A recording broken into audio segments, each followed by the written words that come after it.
Hello everyone, Shreyas ব্লগে তোমাদের আবারও স্বাগত জানাই। সেদিন সন্ধেবেলা হট করে মোমো খাওয়ার খুব ইচ্ছা হয়েছিল, তাই হাতে 1 থেকে 1.5 ঘন্টার মতো সময়ও ছিল। তাই ভাবলাম একটু পাটুলি থেকে ঘুরে আসি আর সাথে একটু মোমোও খেয়ে আসি। তাই যা ভাবা তাই কাজ, চলে এলাম পাটুলি।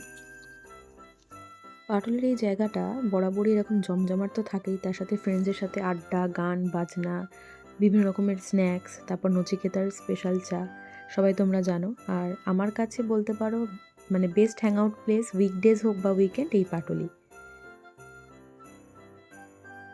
তোমরা কারা কারা পাটুলিতে এসে আড্ডা মারো বা পাটুলির জায়গাটা তোমাদের কেমন লাগে, তোমরা অবশ্যই চাইলে আমাকে কমেন্টে জানিও। তো মাঝখানে হট করে একটু ভিডিও নিচ্ছিলাম, দেখি ভিডিও নিতে নিতে হট করে হাজির হয়ে গেল মোমো, আর যেটা খেতেই আমি বেসিক্যালি গেছিলাম। তারপর পাটুলির মেন রাস্তার ওপরেই এই ব্রিজটা হয়েছে, যেটা যাতায়াতের পথে আমি অনেকবারই দেখেছি, তোমরাও খেয়াল করেছো অবশ্যই। তো আমি ভেবেছিলাম একদিন এখানে যাব, তো সেদিনকে হাতে সময়ও ছিল, তাই একটু গেছিলাম। আর মানে ওপরে গিয়ে দেখছিলাম মানে ভিউটা কেমন লাগে বা কতটা কি করেছে না করেছে। আমার তো বেশ ভালো লাগলো, আর নিজেরও একটু ভিডিও করে নিচ্ছিলাম। তোমরা যদি যাও আমি বলবো বিকালের দিকে যেও, তাহলে কিন্তু ফটো আর ভিডিওটা ভালো উঠবে।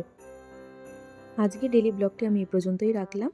ভালো লাগলে একটি লাইক, শেয়ার এবং সাবস্ক্রাইব করে দিও।